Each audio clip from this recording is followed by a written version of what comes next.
I'm more afraid of trying to work with this mic than actually selling any jokes to you guys. I'm going to stand over here. I think I'm just talking to you to as far back as you, right? Yeah. Yeah, okay, cool. I got rid of the people behind me. Oh. Were they not laughing? Get out of here. No, I'm just kidding. See, he's even funny during my part. This is not fair. That's okay. Didn't mean to scare him away. He's good. I'm Katie Bukerka. Hi. I've always loved comedy, but I've never done an open mic before. So, yay! Yay! Actually, not anymore because I've already spoke. So this is it. It's over, right? My name is Katie Bukerka. I brought a visual so you can see how terrifying it looks. No one likes to say my name. You did a really good job, by the way. It looks scarier than it is. We've made it really anglicized because it's coming from the Czech Republic. And if it were in the Czech Republic, it would be Bukurkova. Yeah, fancy, right? I learned to roll my R's just for that. But here in Canada, we've anglicized it as much as we can. Bukerka. Just pronounce all the letters. Bukerka. But I'm actually thinking of updating the pronunciation, making it just a little bit more Canadian, based on feedback from people. Because when I say to people, Bukerka, they come back with, what? Yeah, good laugh. I got a laugh. I brought a Kit Kat just in case I didn't get a laugh. But, you know, I'll still eat the Kit Kat. I'm glad you laughed too. I've loved comedy my entire life. I was terrified to get on stage. Not like I always thought I had a fear of public speaking, but not actually. I really love public speaking. I have a fear of you guys. You don't know what I'm doing. So once I've gotten one laugh, it's a little bit easier to do the laughs. But when I'm nervous, I will deregulate, which is why I can't have any. I can't hold anything. I can't hold that. Oh, that'd be terrifying. But so. I've always wanted to do. I've always loved comedy. I used to, when I was younger, I would pip off from school to stay home and watch SCTV. I would stay up late at night so that I could watch Monty Python, so that I could watch Kids in the Hall. Loved comedy, and I remember my first joke. I don't have a lot of memories, but I know my first joke. I had just learned that spiders, when they're going to make a web, they secrete their silk from a different hole in their body, but it's close to where their anus is.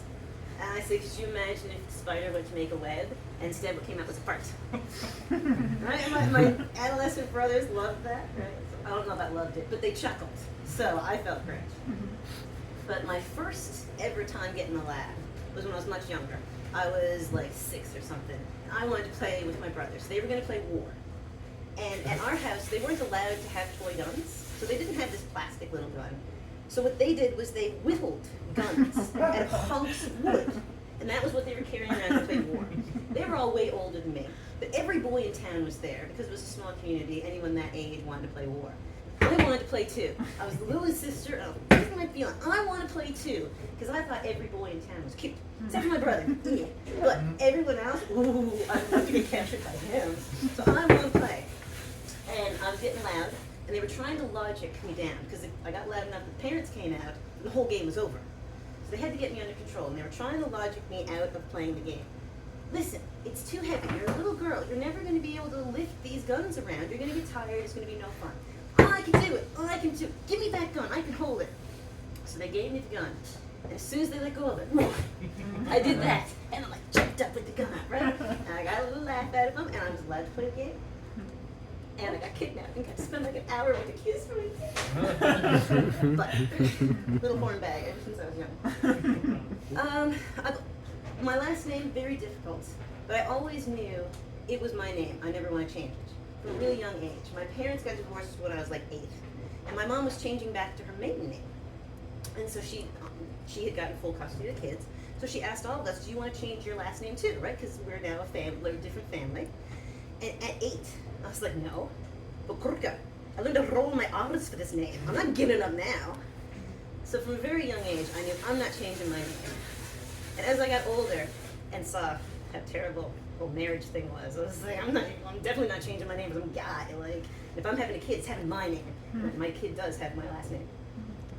And not changing my name for no guy. I'm not getting married. This whole marriage thing's BS. Like, it's ridiculous that so many people want to do this. It's not for me. Like, you guys can do it, but not for me. And I also got to the point where I was like, I want to be a single parent. That was when I got off the rails. That was ridiculous. Single parenthood's not fun. So I'm so thankful that I met Richard and I'm having a child with him. But I knew I didn't want to change Another my name. one? No, we're all tied. We're all tied. Snipped, no more babies. But one of the first conversations we had was he offered, I'll have a vasectomy if you want. I was like, no, I want to have a baby. Please don't do that yet. But I knew I didn't want to get married. Now I've got to figure out what the next joke is. Last name, I knew I didn't want to get married. I'm actually very anti-marriage. I'm the person who's going around pouring water on the excitement of the recently fiancéfied, saying like, showing me the ring, look at the ring you got me. I'm not really that into jewelry. Oh, sure, I guess it looks nice. You know, wouldn't it have been better to have a down payment on your house instead of on this stupid party? Oh, no, that's, you know what? I don't get invited to a lot of weddings. That said, I have married 10 people as an officiant. I'm poly, but I'm not that bad, no. Because my friends asked me to be sort of the ceremonial officiant for them, because they had met in my house. And I was like, yeah, sure. And I contacted the province of Newfoundland, and it's free to become an officiant for one wedding. They'll like just rubber stamp anyone who asks. So that's what I give now as wedding gifts when I do get invited to the infrequent wedding. I'll perform the ceremony for them, save them $110. Doesn't cost me a thing. Which is why I'm now able to stand in front of you guys, because of those weddings.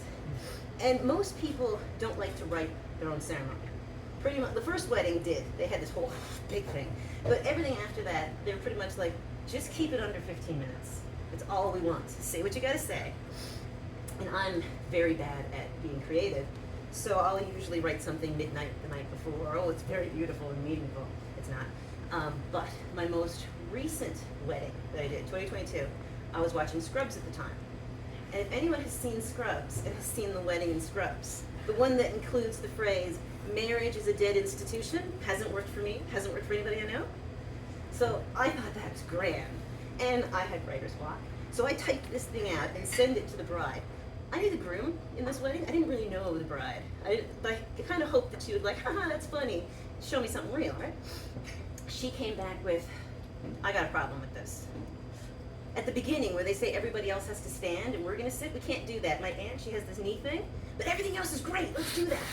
So I, someone who doesn't believe in weddings, performed a wedding that said marriage is a dead institution. And I very much love the fact that I'm anti-marriage, but my voice and signature has made 5 weddings.